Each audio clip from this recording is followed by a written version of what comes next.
Комик номыг сонгох бас шалтгаануудыг та бүхэнд дурдсан учраас яахан аргагүй хүүхэд энэ номыг унснаар номон дуртай болох бас нэг шалтгаан болно гэдгийг эцэгчүүд ойлгоорой. Хүүхэд багчууд маань номын ертөнцид хөл тавих гэж зүтгэсээр л байна уу? Мөн эцэг эхчүүд маань ч гэсэн хамтдаа хүүхдүүдтэйгээ ном унших гэж хичээж байгаа гэдэгт би итгэлтэй байна. Эцэг эхчүүд маань яагаад хүүхдүүдтэй комик номыг уншуулах ёстой вэ гэхээр хэд хэдэн заалшгүй шалтгаан байна. Үүнийг би шинжлэх ухаанаар судлагдсан, нотлогдсон зүйлээр тайлбарлах гэж хичээе. За ингээд анхаарлаа нааш нь хандуулаарай. За комик номыг яагаад унших ёстой вэ гэхээр түрүүнд хэлсэнчлэн хэд хэдэн шалтгаан байгааг яг одоо та бүхэндээ дурдж өгье. Нэгдүгээр дүрс үг хоёр хосолсон учраас хүүхдийн тархинд маш их хүчтэй нөлөө үзүүлж чаддаг. Энэ нь өөрөө хүүхдийн баруун зүүн тархийг зэрэг хөгжүүлдэг чадварыг суулгадаг юм байна. Нөгөө талдаа ой тогтоолтыг 2-оос 6 дахин нэмэгдүүлдэг гэсэн судалгааны үр дүн байгаа юм байна. Мөн 6-аас 9 насны хүүхдүүдийн хооронд комик ном, зурагт ном, тексттэй хэлбэрийн номыг уншуулсан чинь номын үйл явцыг дэс дарааллын дагуу 68% ярьж чадчихна гэсэн судалгаа гарсан юм байна. Тэгвэл дан текст ном уншсан хүүхэд 25%-ийг л эзэлж байгаа юм байна гэсэн. За дараагийн нотлогдсон зүйл маань юу вэ гэхээр номон дургүй хүүхдийг номон дуртай болгодог. Комик номыг хүүхдэд санал болгосноор дүрс нь текст нь бага учраас хүүхэд айцгүйгээр тэр номын хуцыг эргүүлж чаддаг юм байна. Ингээд номон дуртай болгох ерөөсөө гүүр нь болж өгдөг дараагийн номын уншлагын эхний хувилбар нь болж өгч чаддгаа гэдэг судалгаа гарсан байгаа юм байна. Эцэг эхчүүд хүүхдүүд хоорондын харилцааны маш том гүүр болж өгдөг гинэ. Комик ном өөрөө түүхэн, шинжлэх ухаан, ёс суртахуун зэргийг маш хөгжилтэй байдлаар илэрхийлдэг учраас тухайн номыг уншиж дуусны дараа эцэг эхтэйгээ харилцан яриа өрнүүлдэг. Энэ маань өөрөө харилцааны 2.5 дахин нэмэгдүүлж чаддаг гэсэн судалгааны үр дүн байгаа юм биш шүү. Дөрөв дэх шалтгаан маань юу вэ гэхээр хүүхдийн сэтгэлгээг маш хурдтайгаар хөгжүүлж чаддаг гинэ. Одоо учир шалтгааны сэтгэлгээ, бүтээл сэтгэлгээ, ур чадваруу, танин мэдхүү гэдэг ингээ бүх чадваруудыг маш хурдтайгаар хөгжүүлж чаддаг нь батлагдсан юм байна. Мөн бичвэрийн болон дүрслэлийн чадваруудыг маш сайн хөгжүүлж чаддаг гэсэн судалгаа байгаа юм байна. За тавдах нь маш онцлог байгаа. Энэ маань юу вэ гэхээр хөгжлийн онцлогтой хүүхдүүдэд комик номыг санал болгож байгаа юм байна. Мэдээж хэрэг комик ном өөрөө эмх цэгцтэй, дэс дараалалтай, дүрслэлтэй, ойлгомжтой байдаг учраас хүүхдийн сэтгэл зүйн засал, сэтгэл зүйн эмчилгээ гэдэг үднээсээ комик номыг санал болгох юм байна шүү. Ийм учраас таны хүүхдэд комик ном яахын аргагүй ач холбогдолыг өгч чадна гэсэн үг. За энэ удаад Солонгос улсын яагаад цуврал номыг танилцуулахаар бэлдсэн байгаа. Энэ хүн ном маань өөрөө комик хэлбэрээр бичигдсэн. Хүүхдүүдийн маш их анхаарлыг татгаас илүү маш хөгжилтэй байдлаар бичсэн учраас хүүхдүүд ерөөсөө уйдгуугаар уншина гэсэн үг. Энэ баас гэдэг нэртэй цуврал нь маш эвгүй боловч үнэндээ баасыг бид нар бордоод өдөрхнөр хүүхдүүдтэй танилцуулах ёсгүй шүү дээ. Яагаад гэхээр ямар нэр төрөлтэй байдгийг жишээ нь шууны бас гэхэд сангас гэдэг ч юм уу. За тэгээ баасаар бүр юм тайраа уламжлалт арга хэрэгжилжсэн байна.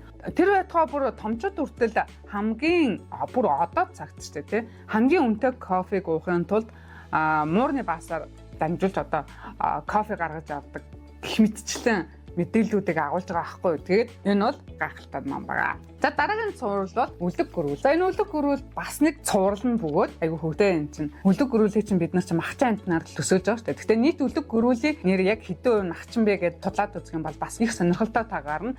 Тэгээд энэ настоноор амар үлэг гөрүүл яхаараа дандаа ингээ мах иддэг амар хүмүүсийг айлгаж идэв ингээд ярилцаал ингээд хүүхдүүдтэйгээ ярилцсан чи яг үнэндээ ээжээ үлэг гөрүүл чинь ч гэсэн өөрийгөө хамгаалахын тулд муухай авир гаргаж байгаа штэ энтергээд бас хайлцаараа үсээ явцдаг байхгүй. Тэгээ яхаа аргагүй үлэг гөрүүлийн сэдв бол хүүхдийн номон дотор бол салшгүй нэг хэсэг байдаг. Дэлхийн үүсэл хөгжилтэй холбоотойгоор үлэг гөрүүлийн үүсэл хөгжил хамтдаа явж идэг байгаа.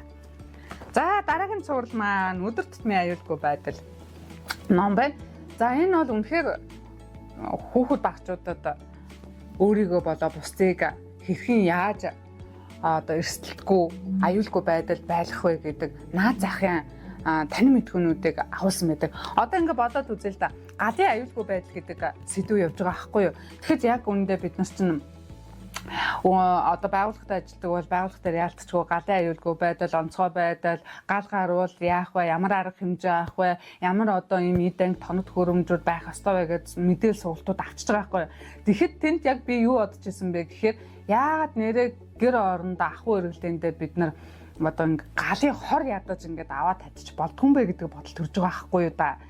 Тэр зүйлийг худалдаж авахын тулд зах зээлийн ханшуул нэг 5-аас 10,000 гэлүүд айгүй бага үнэтэй. Гэсэн хэдиж аюул гарвал гал гарвал бид нар гэр орондоо ядаж галын хортой байх хэрэгтэй юм гэдэг ойлголтыг авч байгаа байхгүй юу. За тэгээд бүр ингээд хоолойтой хүртэл яаж зөв хооллохын те гадаад хоолойтой хүртэл хүүхдүүд тоглоомын талбайгаа зөв зохистой ашиглах. Тэр байтугай худалдааны төвд явахдаа хүртэл цахилгаан өрсөлдөх шатаар хэрхэн зөв зохистой зорчих вэ гэх мэт зүйлүүдийг тусгасан учраас энэ өдөр тутмын аюулгүй байдал бидний хүүхдүүдэд маш их мэдлэгийг олгож чаддаг. Мөн нөгөө сургууль соёлд явж байгаа хүүхдүүд маань анги танхимын дүрм журмаас сахих хэвээр коридороор гүйж болохгүй, биенлүүгээ хурц энэ одоо эртээ зүйл шидэж болохгүй гэх мэт зүйлүүдийг агуулж байгаа байхгүй юу? Тэгэхээр энийг хамтдаа бас уншаад үзээрэй.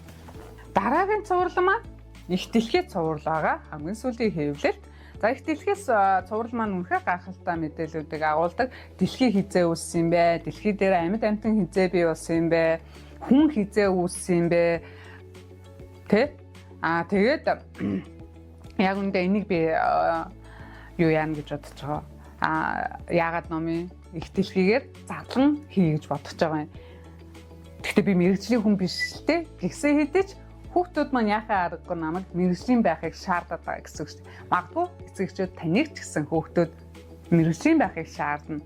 Ээжээ энэ юу юм бэ? Ээжээ энэ яагаад вэ? Энэ яагаад ингэсэн юм бэ? Дэлхий хизээ өссөн юм бэ? Хүн хизээ өссөн юм бэ? Та байгаагүй байхад хүмүүс хизээ өссөн бэ гэд хэлдэг байхгүй юу? За тэгээд яг энийг бид нар хамтдаа уншихдаа юу гэж ярилцдаг вэ гэхээр яг чи гоё хамтдаа хоол идмээр ивэл яах юм тий энэ дэлхий чинь байхгүй бол бид нар яах юм юм гэхдээ байхгүй юм шүү бид нар гэл ингээл хэлдэг байхгүй мэдээж нөө сонирхлын татах үднээсээ тий тэгэнгүүт явж энэ дэлхий чинь л бидний гэр орно штэ хүүхдүүдээ одоо бидний амьдарч байгаа байшин сав гэр Монгол уламжлалт гэр лагер хашаа баашин гэдэг юм уу тий энэ бүхнийг бид нар гэр гэж үсгээс илүү хүүхдүүдтэй арай өргөн утгаар ойлгуулъя гэвэл энэ дэлхий чинь эрүүл өвчлөлгүй байж бид нар оршин тогтоох магадлал эрүүл амьдрах орчин чинь хэрэгтэй гэдгийг ойлгох гэж хичээдэг. За тэгээ энэ удаад би та бүхэндээ яагаад номынхоо 4 цуврал номыг танилцууллаа. Шинжлэх ухаанаар судлагдаа танин мэдхүйг агуулсан учраас маш их өгөөж өгөх чаддаг ийм гайхалтай 4 цуврал номыг та бүхэндээ танилцууллаа. Тэгээ комик номыг сонгох бас шалтгаануудыг та бүхэндээ дурдсан учраас яахан аргагүй хүүхэд энэ номыг унснаар номон дуртай болох бас нэг шалтгаан болно гэдгийг эцэгчүүд ойлгоорой. За ингээд дараагийн дугаар хүртэл түр баяртай.